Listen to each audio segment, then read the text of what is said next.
जिसके अंदर बहुत ही ज़्यादा इंपॉर्टेंट जो क्वेश्चन है उस टाइप में मैं आपको एडी का जो आंसर है दोस्तों वो कर सकते हैं कि ओसी का जो आंसर है। दोस्तों गिरी डूडल के इस प्लेटफॉर्म पे आपका बहुत बहुत स्वागत है। आज हम वेक्टर लेसन स्टार्ट करने जा रहे हैं, एक्सरसाइज नंबर 5.1। और आपको मैं एक वादा करना चाहता हूँ कि एक एक्सरसाइज एक ही वीडियो में मैं पूरा का पूरा कंप्लीट कराऊंगा, जिसके अंदर बहुत ही ज्यादा इंपॉर्टेंट जो क्वेश्चंस है उस टाइप में मैं चल रहा हूँ अभी। और बहुत ही अच्छे से मैं पूरा का पूरा पार्ट कंप्लीट करा के जल्दी ही मैं आपका पूरा का पूरा पार्ट 1 कंप्लीट कर दूंगा। बस आप रेगुलर वीडियोस देखते रहो, अपने दोस्तों तक शेयर करते रहो, जिससे मुझे मोटिवेशन मिलेगा और मैं जल्दी जल्दी आपके पूरे सिलेबस को कंप्लीट करूंगा। अब देखो दोस्तों, यहाँ पे कुछ चीजें यहाँ पे आपको वेक्टर लेसन में जो आपने ऑलरेडी कुछ फिजिक्स में पढ़ा हुआ है वो चीजों की रिक्वायरमेंट है, इसलिए मैंने स्टार्टिंग में आपको कोई भी चीज नहीं बताया। सम के बीच में ही मैं आपको बता दूंगा और आपको बहुत ही सिंपल तरीके से समझ में आएगा, आपको बिल्कुल टेंशन नहीं लेना है। The vector A is directed due to north, और यहाँ पे देखो हमें मैग्नीट्यूड दिया है। देन यहाँ पे B is directed toward west दिया है और हमें यहाँ पे मैग्नीट्यूड बी का दिया है, और समथिंग हमें ए प्लस बी जो वेक्टर है उसका मैग्नीट्यूड फाइंड आउट करना है। तो देखो सबसे पहले आपने ज्योग्राफी पढ़ा होगा, ज्योग्राफी के अंदर आपको एक चीज तो पता होगा दोस्तों कि हम मैप दिखाते थे, और मैप में हम जो डायरेक्शन दिखाते हैं ज्योग्राफी के अंदर, तो हम हमेशा इसको नॉर्थ लेते हैं और इसका अपोजिट डायरेक्शन साउथ होता है। ये आप इंडिया का मैप देखोगे तो ये ईस्ट वाला पोजीशन है और ये दोस्तों वेस्ट वाला पोजीशन जहां पे हम रहते हैं। तो ये पूरा का पूरा एक मैप है, उसी के हिसाब से आपको इसे डिजाइन करना है दोस्तों। तो देखो यहाँ पे बहुत ही सिंपल सा है, और मैं आपके लिए एक लास्ट में ऐसा वेक्टर रिलेशन का एक वीडियो बना दूंगा कि टॉप 10 क्वेश्चन सॉल्व करके दे दूंगा। बस अगर आपने कर लिया तो आपका काम खत्म। तो देखो दोस्तों, यहाँ पे the vector A is directed north, एक वेक्टर है, वो कौन से डायरेक्शन में जा रहा है दोस्तों? नॉर्थ में जा रहा है, सीधा जा रहा है। और वो वेक्टर कौन सा है दोस्तों? ए वेक्टर है। और उसका अपने को मैग्नीट्यूड उन्होंने डायरेक्ट दे दिया, तो मैग्नीट्यूड ऑफ ए वेक्टर उन्होंने जो हमें दिया है दोस्तों वो कितना दिया है? 24। या तो आप चलो पहले वेक्टर ए ही रखो इसको, हाँ। देन उसके बाद उन्होंने क्या बोला, वेक्टर वी जो है दोस्तों वेस्ट डायरेक्शन में जा रहा है, मतलब इस डायरेक्शन में जा रहा है। तो आपको वेक्टर वी इससे कनेक्टेड ही दिखाना होगा। तो यहाँ पे आप दिखा रहे हो, और ये कौन से डायरेक्शन में जा रहा है दोस्तों? वेस्ट डायरेक्शन में। तो यहाँ पे ये वेस्ट डायरेक्शन में चले गया। अब हमेशा ट्राइंगल लॉ आप हमेशा याद रखना, ट्राइंगल लॉ कब अप्लाई होता है दोस्तों? ट्राइंगल लॉ में देखो ये वाला पार्ट यहां से यहां चले गया, सॉरी, ये वाला पार्ट आपका ए वेक्टर आपका यहां चले गया, बी वेक्टर यहां चल गया। तो ट्राइंगल लॉ हमेशा जो लास्ट वाला जो पोजीशन आप दिखाओगे तो वो कहां से दिखाओगे पता है? जहां से स्टार्ट हुआ, तो स्टार्ट यहां से हुआ था और जहां पे एंड हुआ था वहां तक आप लेके जाओगे। तो ये हमेशा याद रखना कि जब लास्ट वाला आप ज्वाइन करोगे तो वो हमेशा कहां से जाएगा? जहां से स्टार्ट हुआ था और जहां पे एंड हुआ है वहां तक जाएगा। तो ये चीजें आपको पता होना चाहिए। और जब हम इसका रिजल्टेंट लिखेंगे तो दोस्तों ये दोनों का प्लस लिखेंगे। तो इसका रिजल्टेंट हमेशा ये दोनों का क्या होगा दोस्तों? प्लस। और आपको पता है कि ये डायरेक्शन है, तो यहाँ पे 90 डिग्री का एंगल बनेगा। तो हम इसे बाय पाइथागोरस थ्योरम से क्या करेंगे दोस्तों? डायरेक्टली हम सॉल्व कर देंगे। तो यहाँ पे बाय ट्राइंगल लॉ आप लिख सकते हो कि ए और बी का जो प्लस हो गया दोस्तों, ए प्लस बी हुआ। मैं अब यहाँ पे डायरेक्ट पाइथागोरस थ्योरम अप्लाई कर रहा हूँ, बाय पाइथागोरस थियरम। और बाय पाइथागोरस थ्योरम के अकॉर्डिंग दोस्तों हम डायरेक्ट बता सकते हैं। यहाँ पे देखो हमें, देखो ये ए बार है, हम इसके मैग्नीट्यूड का स्क्वायर लेंगे। हाँ, इसका हमने स्क्वायर लिया, अदर साइड का स्क्वायर, अगर मैं अदर साइड का स्क्वायर लूँ तो बी बार के मैग्नीट्यूड का स्क्वायर लिया, और इसका आंसर हमेशा दोस्तों इसके स्क्वायर के इक्वल होगा। मतलब इसके मैग्नीट्यूड का मैं क्या करूंगा दोस्तों? स्क्वायर लूंगा। अब जनरली हमें ए बार का मैग्नीट्यूड पता है दोस्तों 24, तो यहाँ पे क्या आएगा? 24 का स्क्वायर। यहाँ पे बी बार का हमें पता है दोस्तों 7 का स्क्वायर आएगा, और फाइनली यहाँ पे क्या आएगा? ए प्लस बी बार का स्क्वायर। स्टोरेज पूरा का पूरा फुल हो गया। 576, यहाँ पे क्या आएगा दोस्तों? 49, और यहाँ पे क्या आएगा दोस्तों? ए और बी। अब जनरली अगर आप इस दोनों को प्लस करते हो तो मुझे ऐसा लग रहा है कि यहाँ पे 9 और 6 को प्लस करेंगे तो 5 और 1, अगर मैं यहाँ पे कैरी करूंगा तो हाँ 625 आएगा। कितना आएगा दोस्तों? 625।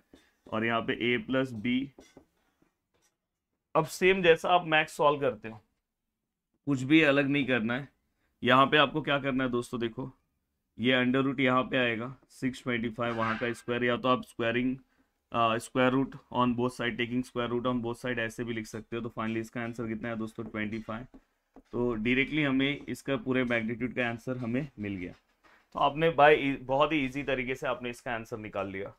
और मैं आपको बताते जाऊंगा कि इसके लिए इंपॉर्टेंट क्वेश्चंस कौन से हैं। स्टार्टिंग के पार्ट इतने ज़्यादा टेंशन वाले नहीं है और इतने ज़्यादा इंपॉर्टेंट भी नहीं है। इन्होंने ये देखो पहले पीआर फाइंड आउट करने बोला है, मेरी टीम ने इसको अलग अलग पेज पे दिखा दिया है, तो मैं इसे एक ही पेज पे लेना चाहता हूँ। पीआर है, दूसरा क्या फाइंड आउट करना है दोस्तों, पीएम, और तीसरा क्या फाइंड आउट करना है दोस्तों, तीसरा क्या फाइंड आउट करना है, क्यूएम। तो तीसरा हमें क्यूएम फाइंड आउट करना है। बहुत ही सिंपल सा क्वेश्चन है, अगर आप बहुत अच्छे से ध्यान दोगे तो आपको बहुत अच्छे से समझ में आएगा। देखो in triangle P Q R, P Q का वैल्यू दिया है तो समझो मैंने पी क्यू ले लिया। अब देखो मैं यहाँ पे समझो मैं यहाँ पे पी क्यू ले रहा हूँ, ये पी है और दोस्तों ये क्यू है, और आपको पता है पी क्यू ऐसे आया। अब देखो मैं यहाँ पे आपको पता है कि पी क्यू क्यू आर है, देखो पी क्यू आर है तो मतलब उसके बाद क्यू आर डायरेक्ट आएगा, तो मैं यहाँ से यहाँ तक कुछ क्यू आर ले रहा हूँ। तो देखो मैं यहाँ पे क्यू आर ले रहा हूँ, तो ये क्या हो गया अपना क्यू आर। और दोस्तों आपको पता है कि इसके बाद आपका पी आर क्या होने वाला है, ये आपको डायरेक्टली पता है। देखो ये सॉरी यहाँ पे आर आएगा, तो ये क्या हो गया अपना क्यू आर। और आपका पी आर आपको पता है ट्राइंगल लॉ क्या बोलता है, जहां से स्टार्ट हुआ तो वहां से जाओ। तो स्टार्ट यहाँ से हुआ था और एंड, तो ट्राइंगल लॉ हमेशा इस तरह से जाता है, कोई भी इस तरह से एरो नहीं लेके जाएगा। स्टार्टिंग पोजीशन क्या था, एंडिंग पोजीशन क्या है, वहां तक जाना है, तो वो ट्राइंगल लॉ आपका कहलाएगा। अब दोस्तों अगर मैं इसे ट्राइंगल लॉ में लिखूं तो मैंने सबसे पहले कौन सा सेगमेंट लिया है दोस्तों, पी क्यू। देखो यहाँ पे मैं लिख रहा हूँ by triangle law, by triangle law. अब ट्राइंगल लॉ के अकॉर्डिंग अगर आप लिखना चाहोगे तो सबसे पहले यहाँ पे क्या आएगा दोस्तों, पी क्यू। तो यहाँ पे हमने पी क्यू लिख दिया, और दोस्तों वो पी क्यू क्या होगा, प्लस होगा, किसको प्लस होगा दोस्तों, क्यू आर को। किसको प्लस होगा, क्यू आर को। और फाइनली इससे जो हमें आंसर मिलने वाला है लास्ट वाला दोस्तों, वो क्या है, हमारा पी आर है। हमने ये भी लिख दिया। अब यहाँ से दोस्तों हमें जो भी आंसर निकालना है, find the following vector in terms of A और बी, ए और बी के फॉर्म में निकाला। और यहाँ पे इन्होंने हमें कुछ चीजें दी है। पी क्यू का आंसर हमें इन्होंने 2a दिया है और इसका 2b वेक्टर दिया है, और हमें सभी के आंसर से, जैसे पी आर के आंसर को हमें ए और बी के टर्म में निकालना। बहुत सिंपल है, पी क्यू कितना है दोस्तों, 2a है, ये कितना है दोस्तों, 2b है, और हमें किसका आंसर निकालना है दोस्तों, पी आर का। तो फाइनली अगर आप चाहो तो 2 बाहर ले लो तो a प्लस बी, और यहाँ पे क्या है दोस्तों, पी है। तो फाइनली आपका फर्स्ट पार्ट आपने डन कर दिया, तो पहला आंसर तो आपको मिल गया। अब देखो यहाँ पे सेकंड पार्ट यहाँ पे मैं ले रहा हूँ। देखो अब सेकंड पार्ट हमें जो निकालना है दोस्तों, पीएम निकालना है। क्या निकालना है, पीएम। अब अगर मुझे पीएम निकालना है तो यहाँ पे क्वेश्चन के अंदर कुछ दिया हुआ है कि PM the mid point of PR is M, मतलब यहाँ पे कहीं पे एम आएगा, किसका, मिड पॉइंट पीआर का। और अगर मैं चाहूँ तो इसको इस तरह से भी ज्वाइन कर सकता हूँ, देखो इस तरह से, इस तरह से मैं इससे ज्वाइन कर सकता हूँ। अगर उसका वो एम पॉइंट है पीएम, देखो पीएम वेक्टर जो है वो एम मिड पॉइंट है, जो एम वाला वेक्टर है दोस्तों, अगर वो मिड पॉइंट है पीआर का, तो मिड पॉइंट का आंसर हमेशा क्या होता है, हाफ होता है। किसका होता है, हाफ। ये पूरे का वो क्या होगा, हाफ होगा। तो पूरे पीआर का क्या आंसर आएगा दोस्तों, हाफ। तो यहाँ पे क्या आएगा, हाफ। पीआर का वैल्यू कितना है दोस्तों, पीआर का हमने आंसर निकाला है 2 into a plus B vector, ये 2 कैंसिल हो गया। तो finally PM which is equal to क्या आएगा दोस्तों, ए प्लस बी। और मैं एक और चीज आपको बता देना चाहता हूँ कि अगर स्टार्टिंग का ये सब पार्ट आपके लिए बहुत ज्यादा डिफिकल्ट जा रहा है, टेंशन मत लेना। वेक्टर रिलेशन में क्वेश्चन कौन से पूछे जाते हैं, वो बहुत सिंपल पूछे जाते हैं आगे की एक्सरसाइज से। तो इसलिए मैंने बोला कि बहुत सारे लोग ये स्टार्टिंग का एक्सरसाइज देख के ही आगे घायल हो जाते हैं, बट अभी ये सिलेबस में दिया है तो मुझे एक्सप्लेन करना होगा। अब दोस्तों देखो यहाँ पे पीएम होने के बाद अब नेक्स्ट हमें कौन सा निकालना है दोस्तों, क्यूएम। क्यूएम किस तरह से निकलेगा प्लीज ध्यान देना। तो देखो यहाँ पे क्यूएम तो मैंने ड्रॉ भी कर दिया, और अगर आप ध्यान से देखोगे तो क्यूएम जब मैं ड्रॉ कर रहा हूं तो ध्यान से अगर आप देखोगे तो ये देखो ये क्यूएम है, और यहाँ वाला एरो ऐसे है, और दोस्तों इसके बाद ये देखो ये, फिर ये समझो ये आपका स्टार्टिंग पोजीशन है, फिर ये एंडिंग पोजीशन है, और जब आप रिजल्टेंट लिखोगे तो स्टार्टिंग टू एंडिंग आप दिखाओगे, और वो ऑलरेडी यहाँ पे दिखाया हुआ है। तो मैं इसे बाय ट्राइंगल लॉ किस तरह लिख सकता हूँ, बाय ट्राइंगल लॉ। अगर मैं इस ट्राइंगल में जा रहा हूँ तो किस तरह से लिखूंगा, ट्राइंगल का नाम आप लिख देना। देखो मैं क्या लिखूंगा, क्यू आर इक्वल टू क्या आएगा दोस्तों, ये दोनों का प्लस, क्यू एम प्लस क्या आएगा दोस्तों, एम आर। यस, अगर आप देखोगे क्यू आर हमें फाइंड आउट करना है, क्यू एम कितना है दोस्तों, क्यू एम। यस, हाँ क्यू एम हमने निकाला है क्या, क्यू एम तो हमें फाइंड आउट करना है। यस, क्यू आर तो दिया हुआ है, क्यू आर तो हमें दिया है दोस्तों, 2b दिया है, QM तो अपने को फाइंड आउट करना है। और दोस्तों MR कितना है, MR देखो, MR जितना आपका PM होगा सेम आपका MR होगा, तो ऊपर आप एक लाइन में लिख सकते हो कि PM इक्वल टू MR। देखो ये तो PM जितना है मैं डायरेक्ट लिख दे रहा हूँ, ऊपर आप कहीं पे लिख लेना कि दोनों इक्वल है। तो देखो दोस्तों हमें QM निकालना है, तो हम क्या करेंगे दोस्तों, ये देखो ये 2B है, -A -B, ये दोनों यहाँ पे आएंगे तो माइनस हो जाएगा। तो फाइनली दोस्तों जो QM का आंसर है यहाँ पे मैं लिख दे रहा हूँ, वो क्या आएगा दोस्तों, देखो 2B -B क्या आएगा दोस्तों, B और -A। तो फाइनली ये वाला भी अपना आंसर आ गया। मैंने बोला अभी भी आपको ये सब पार्ट बहुत ज़्यादा फालतू लग रहा होगा तो कोई दिक्कत मत लेना। जो इम्पोर्टेंट पार्ट है जिसके ऊपर जनरली क्वेश्चन पूछते हैं वो बहुत सिंपल आपको रहेगा। अब देखो ये वाला भी पार्ट एक बहुत ही अतरंगी सा पार्ट है और बहुत कम चांसेस रहता है कि इस तरह के क्वेश्चंस आपको पूछे जाए, बट अगर आपको आउट ऑफ लेकर आना है तो इस तरह के क्वेश्चन का प्रैक्टिस बहुत अच्छे से करना चाहिए। अब देखो यहाँ पे क्या लिखा है, रेगुलर हेक्सागोन। हेक्सागोन हम देखो मैं कैसे ड्रॉ कर रहा हूँ, देखो ये देखो यहाँ पे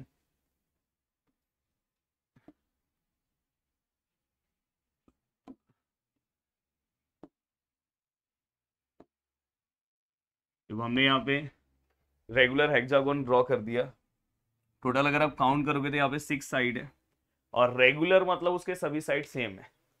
अब यहाँ पे मैं यहाँ पे नेमिंग दे रहा हूँ ABCDE और मुझे ऐसा लग रहा है O से स्टार्ट हो रहा है, ये भी हमने नेमिंग भी दे दिया। और साथ में दोस्तों इन्होंने कुछ चीजें हमें दी हैं। The point A and B है और the position vector A and B। हमें पॉइंट A का पोजिशन देखो 0 to A का पोजिशन वेक्टर पता है A, और B के लिए तो हमें ये करना होगा, देखो मैं यहाँ से यहाँ तक कर रहा हूँ, तो B का भी हमें पता है दोस्तों B बार। और refer to the origin O, मतलब O से आपको लेना है।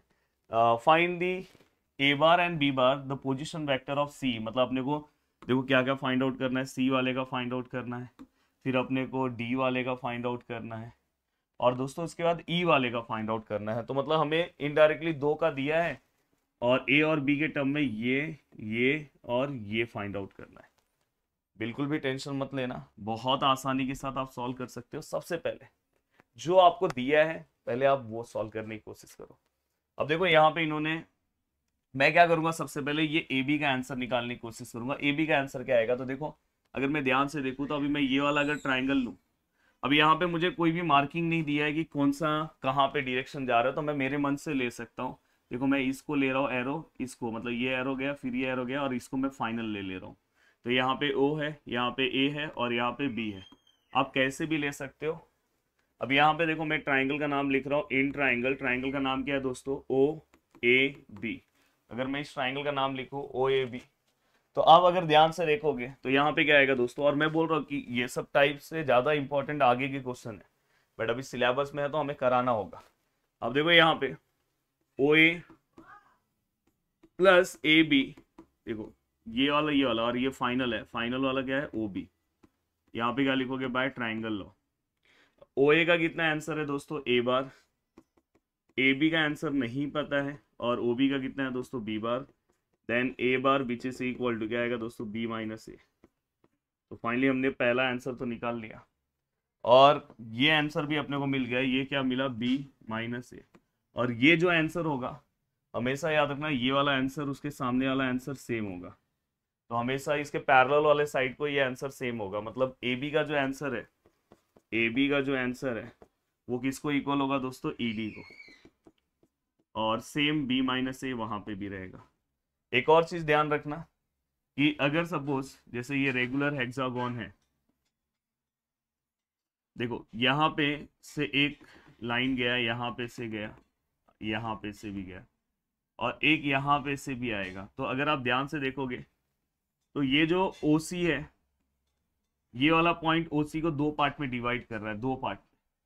तो हमेशा याद रखना कि ये जो आंसर है, ये जो आंसर है ये पूरे OC का क्या होगा, हाफ होगा। अगर या तो आप ये कर सकते हैं कि OC का जो आंसर होगा इसका क्या होगा, डबल होगा, क्योंकि देखो ना ये हाफ पार्ट में बराबर क्या कर रहा है, उसको कट कर रहा है। तो आप डायरेक्ट, अगर आपको OC का आंसर डायरेक्ट निकालना तो आप डायरेक्ट निकाल सकते हो। OC जो होगा वो हमेशा डबल होगा, क्योंकि ये डबल है, किसका डबल है, AB का। तो यहाँ पे आप डायरेक्ट लिख सकते हो 2 इंटू AB, AB वैक्टर का डबल है, तो 2 इंटू AB कितना है दोस्तों, B माइनस A, तो ये भी आपको मिल गया, तो आप इसको लिख सकते हैं 2b माइनस 2a। तो यहाँ पे हमें OC का भी वैल्यू मिल गया।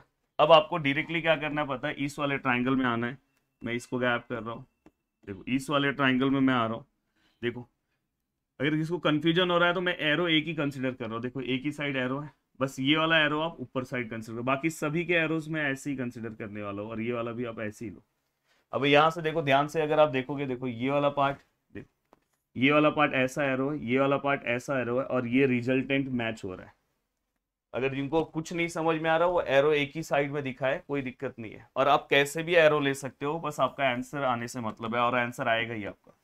अगर मैं ये ट्राइंगल की बात करूं, तो देखो मैं ट्राइंगल की बात कर रहा हूँ, इन ट्राइंगल, ट्राइंगल का नाम क्या है दोस्तों, OCD। OCD दिखाई दे रहा है, OCD। अब यहाँ पे अगर आप ध्यान दोगे तो पहला एरो ये है, क्योंकि अगर मैं ये एरो लूँ तो यहाँ से देखो अलग हो जा रहा है, ये एरो लूंगा यहाँ से सेम डायरेक्शन जा रहा है, तो क्या लिखूंगा दोस्तों, OD प्लस यहाँ पे क्या आएगा दोस्तों, DC इक्वल टू, यहाँ पे क्या आएगा दोस्तों, OC, और यहाँ पे क्या लिखूंगा, by triangle law. Yes, what is OD? OD कितना है दोस्तों, नहीं पता है, कोई दिक्कत नहीं है दोस्तों। DC कितना है, ये देखो ये DC, देखो ये इसको पैरेलल है, तो ये भी कितना हो जाएगा, A बार। तो आप प्लीज ऊपर लिख लेना, देखो ये वाला इसको पैरेलल है, मैंने बोला पैरेलल सेम होगा, तो ये क्या हो जाएगा दोस्तों, A बार। OC कितना है दोस्तों, OC अब भी हमने निकाल के रखा, ये देखो यहाँ पे क्या आएगा दोस्तों, 2b माइनस 2a। तो अगर मैं यहाँ पे आगे लिखने की कोशिश करूँ तो OD which is equal to, बार बार बोल रहा हूँ कि ये वाले पार्ट पे आप अपने आगे का जजमेंट मत डिसाइड कर देना, आगे का पार्ट बहुत सिंपल है, जस्ट अभी स्टार्टिंग का पार्ट दिया है, नहीं तो कुछ लोग बोलेंगे सर आपने वो वाला पार्ट नहीं करवाया, इसलिए जस्ट मैं करवा रहा हूँ। तो देखो यहाँ पे OD का आंसर आपका आ गया, देखो माइनस माइनस प्लस 2a और A 3a हो गया।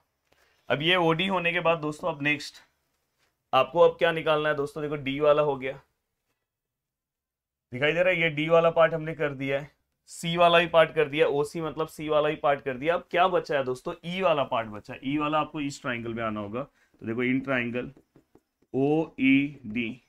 अब देखो यहाँ पे मैं लूंगा तो यहाँ पे भी देखो, अगर मैं ये एरो कंसिडर कर रहा हूँ तो यहाँ आ रहा हूँ तो अपोजिट एरो आ रहा है, तो इसलिए ये एरो फिर ये एरो लूंगा, तो यहाँ पे मैं क्या लूंगा, OE प्लस यहाँ पे क्या लूंगा दोस्तों, ED इक्वल टू, यहाँ पे क्या आएगा दोस्तों, OD, और यहाँ पे आप क्या लिखोगे, बाय ट्राइंगल लॉ।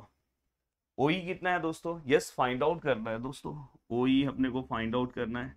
ED कितना है दोस्तों, ED B माइनस A, और OD कितना है दोस्तों, OD तो अभी आप उन्होंने निकाला, कितना निकाला दोस्तों, 2b माइनस 3a।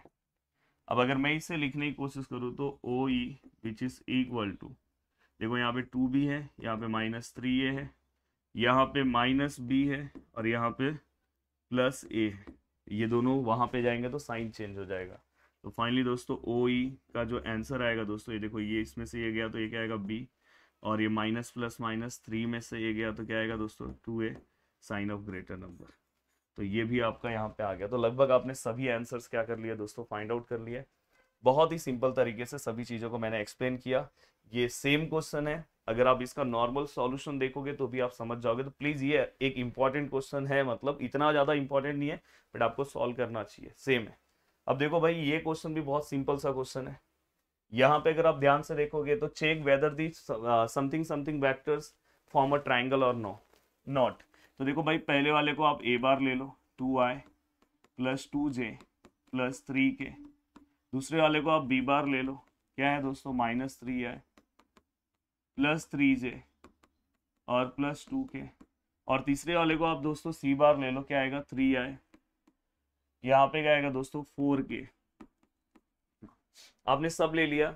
बोल रहे कि क्या ये ट्राइंगल फॉर्म कर रहा है कि नहीं कर रहा है, ये आपको बताना है कि ये ट्राइंगल फॉर्म कर रहा है कि नहीं कर रहा है। दोस्तों कुछ नहीं करना है, आपको क्या करना है, एक बार A प्लस B का आंसर निकालना है। क्या इसका आंसर चेक करना है, ये दोनों को प्लस करना है। देखो जैसे A और B को प्लस कर रहे हो तो देखो ये देखो 2i plus 2j plus 3k।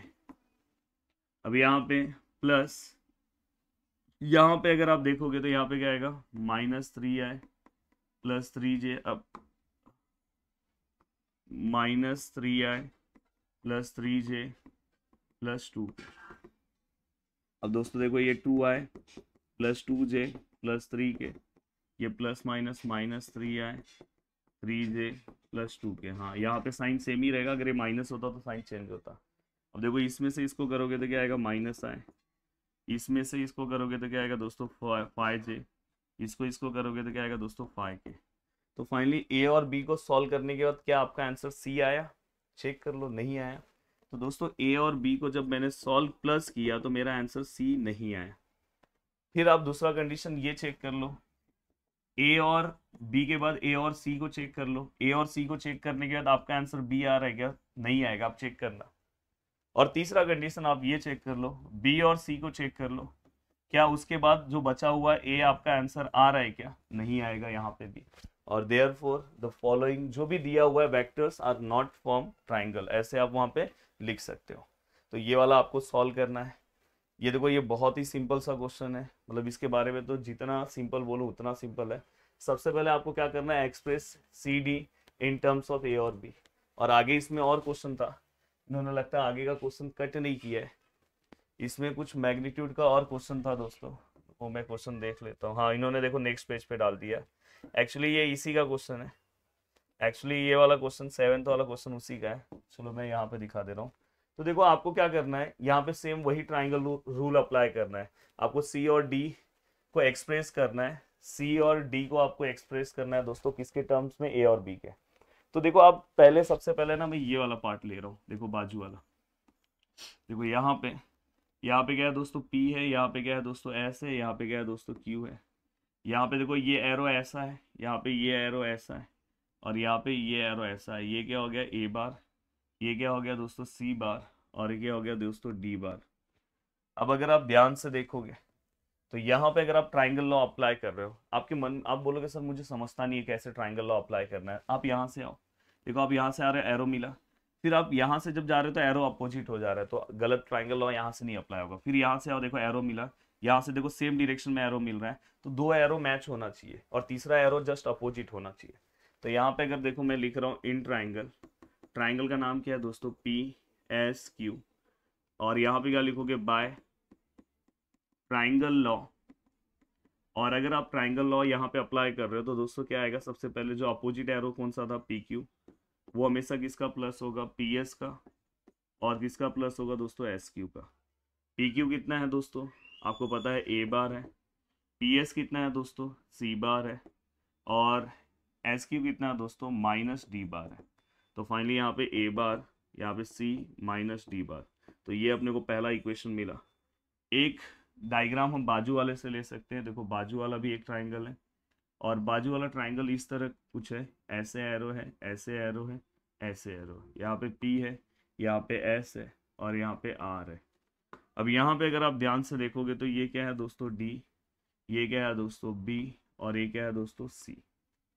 अब यहाँ पे अगर आप इसे सॉल्व करने की कोशिश करोगे तो किस तरह से आप सॉल्व करोगे, वही सेम बाय ट्राइंगल लॉ।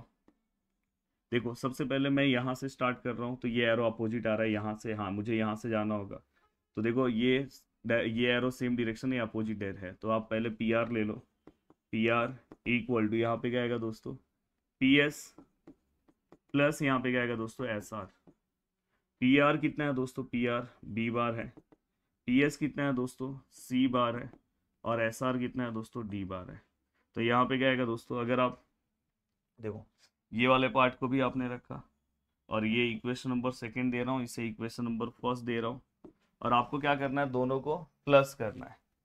चलो इसको भी रोमन में ले लो, यहाँ पे भी आप 2 लिख दो। तो देखो मैं यहाँ पे लिख रहा हूँ ऐड फर्स्ट एंड सेकेंड। तो देखो यहाँ पे C -D इक्वल टू क्या है दोस्तों, A, इसको सही से लिखा। यहाँ पे C + D इक्वल टू क्या है दोस्तों, B। अगर मैं दोनों को प्लस करूँ तो ये दोनों कैंसिल हो जाएगा, ये क्या आएगा दोस्तों, 2C, यहाँ पे क्या आएगा दोस्तों, A + B। तो यहाँ पे C bar which is equal to A + B, और ये 2 क्या हो जाएगा दोस्तों, डिवाइड में। तो फाइनली यहाँ पे आपको C बार का आंसर आ गया, जो उन्होंने बोला कि C AB के टर्म्स में आप करो, हो गया। और सेम टू सेम दोस्तों आप ये C का वैल्यू किसी भी एक इक्वेशन में पुट करके D निकाल सकते हो।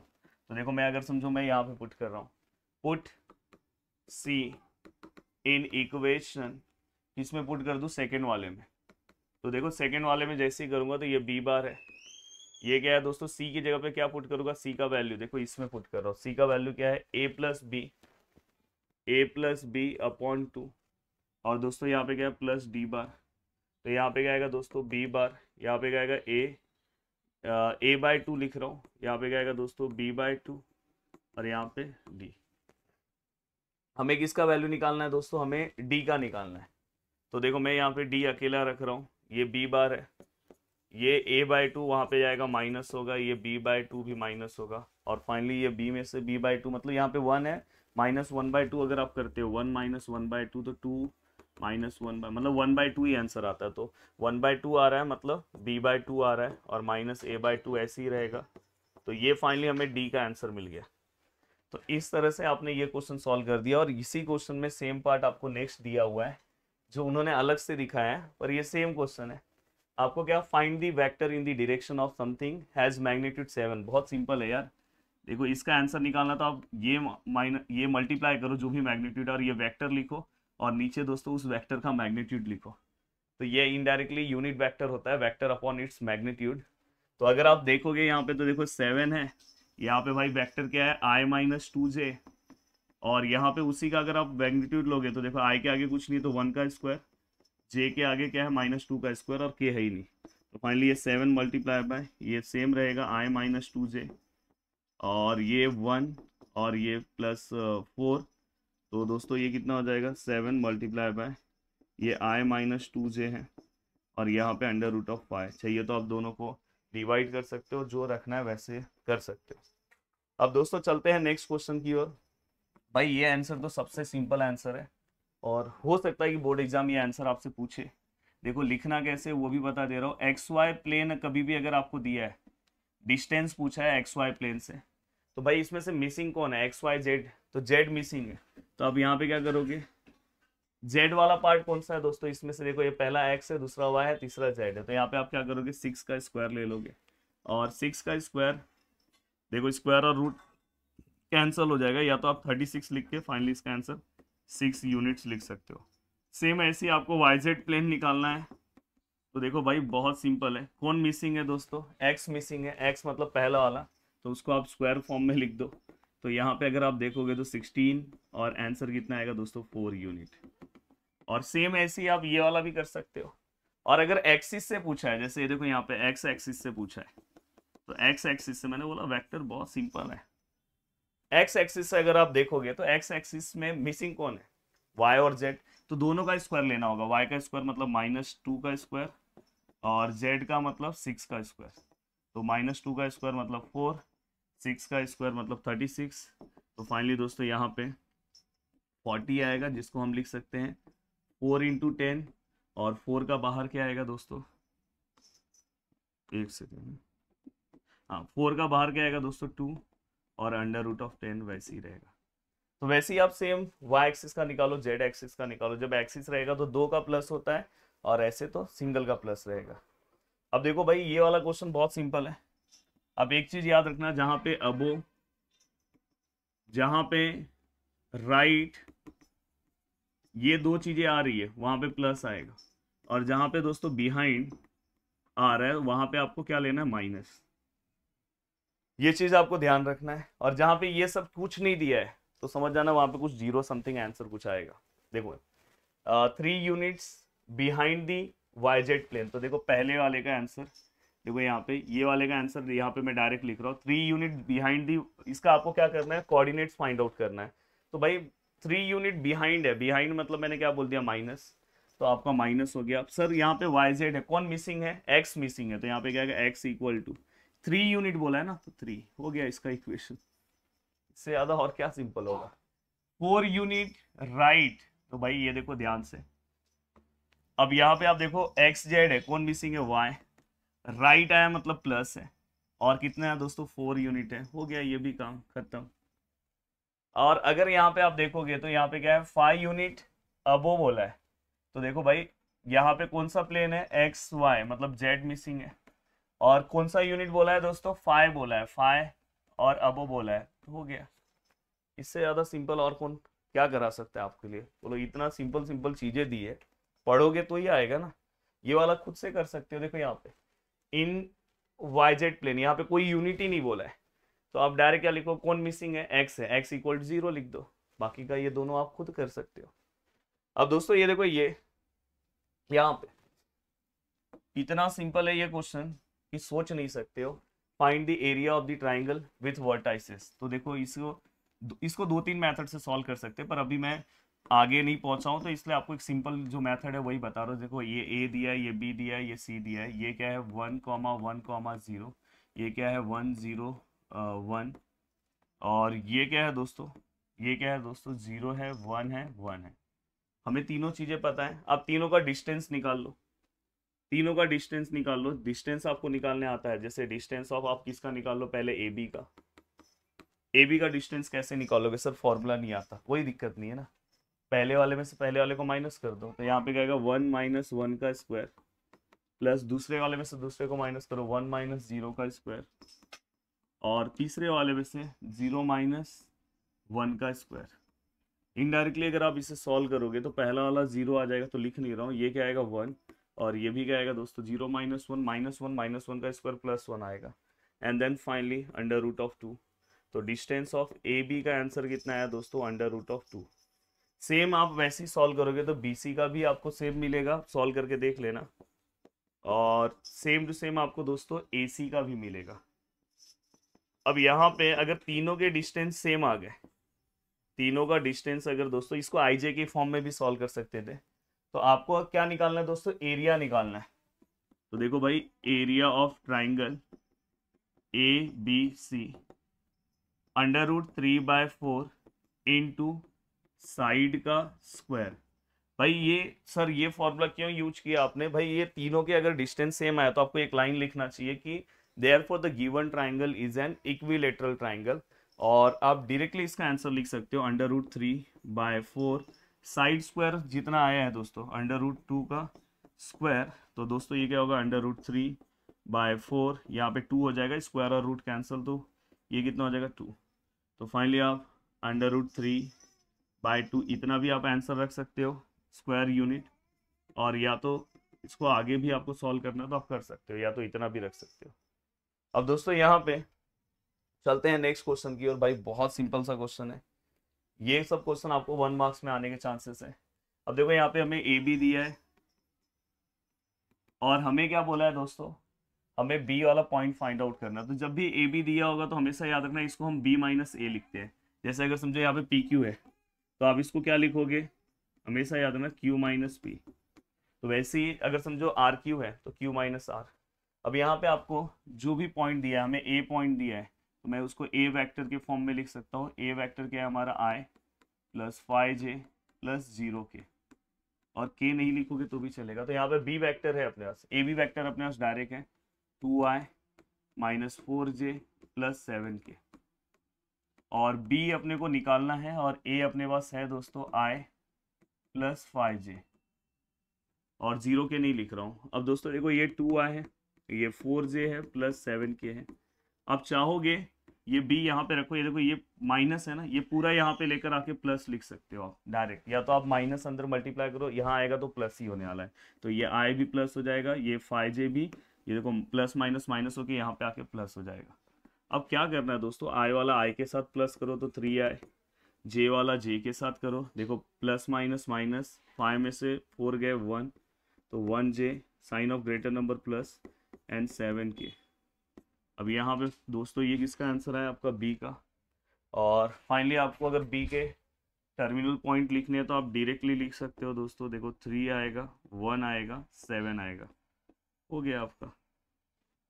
अब दोस्तों 1 बाय 1 चलते हैं नेक्स्ट क्वेश्चन की ओर। देखो यहाँ पे कोलिनियर, हाँ ये एक इंपॉर्टेंट क्वेश्चन है, बहुत बार एग्जाम ने पूछा, और कोलिनियर प्रूफ करने के बहुत सारे अपने पास ऑप्शन है, आप बहुत सारे तरीके से कोलिनियर प्रूफ कर सकते हो। तो दोस्तों देखो जैसे ये a है 3, 2, -4, ये क्या है दोस्तों b है 9, 8, -10, और दोस्तों ये c है -2, -3, 1। अब यहाँ पे देखो मैंने जो भी इन्होंने दिया है सब कुछ मैंने same to same as it is copy कर दिया है। तो सबसे पहले आप यहाँ पे ए बी निकालोगे। ए बी कैसे निकालते हैं दोस्तों, देखो इसको सबसे पहले आप वेक्टर फॉर्म में कन्वर्ट कर दो, अगर समझो मैं इसे ले रहा हूँ ए वेक्टर, तो ये क्या आ जाएगा दोस्तों 3i प्लस 2j और -4k। अगर मैं इसे v वेक्टर कंसिडर कर रहा हूँ यहाँ पे लेट करके, तो ये क्या आ जाएगा 9i प्लस 8j और -10k। और अगर मैं c वेक्टर कर रहा हूँ तो -2i -3j प्लस 1k। अब यहाँ पे आप ध्यान से देखोगे तो यहाँ पे क्या आएगा दोस्तों b माइनस ए। तो दोस्तों अगर आप इसे सॉल्व करने जा रहे हो, b का वैल्यू कितना है दोस्तों 9 है। ये इंपॉर्टेंट क्वेश्चन है इसलिए ध्यान देना है आपको। और माइनस ए का वैल्यू क्या है दोस्तों 3i प्लस 2j -4k। तो यहाँ पे क्या हो जाएगा दोस्तों 9i प्लस 8j -10k। और ये क्या हो जाएगा 3i -2j -4k। देखो ये प्लस हो जाएगा। अब दोस्तों यहाँ पे देखो i और i, तो यहाँ पे क्या आएगा दोस्तों 6i। देखो ये प्लस माइनस माइनस मतलब 8 - 2 क्या हो जाएगा दोस्तों 6 प्लस 6j। और माइनस प्लस माइनस मतलब 10 - 4 क्या आ जाएगा दोस्तों 6k। तो यहाँ पे आप चाहोगे तो ये 6 बाहर ले लो, i plus j minus k। ऐसे आपने यहाँ पे किसका आंसर निकाल दिया दोस्तों ए बी का। और इसको आप इक्वेशन नंबर 1 दे दो। अभी आपको मैं आगे बता रहा हूँ कि किस तरह से आपको करना है। उसके बाद आप कुछ मत करो, बीसी का आंसर निकालो। बीसी का आंसर कैसे आएगा? यस सर पता है हमें। या तो आप एसी भी ले सकते हो, ठीक है। एसी भी अगर आपको लेना है तो आप एसी भी ले सकते हो, कोई दिक्कत नहीं। अब बीसी का आंसर अगर मैं निकालूं तो यहाँ पे कैसे निकालोगे दोस्तों सी माइनस बी। तो यहाँ पे दोस्तों कैसे आएगा, देखो सी का वैल्यू कितना है दोस्तों, सी हमने यहाँ पे लिखा है -2i -3j प्लस 1k। और बी का क्या आएगा दोस्तों, देखो मैं डायरेक्ट लिख रहा हूँ, इसका सभी का साइन चेंज कर दे रहा हूँ। तो -9 है, यहाँ पे प्लस का -8j और ये प्लस 10k। अब यहाँ पे माइनस, ये देखो ये दोनों माइनस माइनस प्लस, तो ये क्या हो जाएगा 11i। ये देखो ये माइनस प्लस माइनस, ये क्या आ जाएगा दोस्तों 11j और ये प्लस प्लस 11k। तो फाइनली एक चीज हमें समझ में आ रहा है कि पूरे इक्वेशन में से अगर मैं 11 बाहर निकालूं और साथ में मुझे माइनस भी बाहर निकालना होगा क्योंकि मेरा यहाँ पे i प्लस है, तो दोस्तों यहाँ पे क्या हो जाएगा ये i हो जाएगा, ये भी प्लस j हो जाएगा और यहाँ पे ये साइन होके माइनस k हो जाएगा। तो फाइनली यहाँ से आप आई जे का आंसर निकाल सकते हो, i प्लस जे प्लस के, ये आंसर आप यहाँ से निकाल सकते हो। और ये क्या हो जाएगा दोस्तों बी सी बाय -11। क्यों मैंने ऐसे किया, 11 भी यहाँ पे इसलिए लिया क्योंकि मुझे ये आई जे की जगह पे ये वैल्यू पुट करना है। तो दोस्तों इसे मैंने देखो इक्वेशन नंबर 2 लिया। तो देखो मैं क्या लिख रहा हूँ, put second in first. Second का वैल्यू मेरे को किस में पुट करना है, फर्स्ट में। तो देखो फर्स्ट वाला ए बी वैक्टर वैसे ही आएगा और यहाँ पे ये 6 भी ऐसे ही आएगा। पर ये जो i प्लस जे माइनस के है वो ऑलरेडी आपने यहाँ पे निकाला है, सॉरी ये प्लस नहीं आएगा, ये माइनस के आपने ऑलरेडी यहाँ पे निकाला। तो इसका जो भी आंसर है ये आपको यहाँ पे क्या करना है दोस्तों, लिख देना है। तो फाइनली अगर आप देखोगे तो यहाँ पे आपका आंसर क्या आएगा दोस्तों, A B equal to 6/11 BC।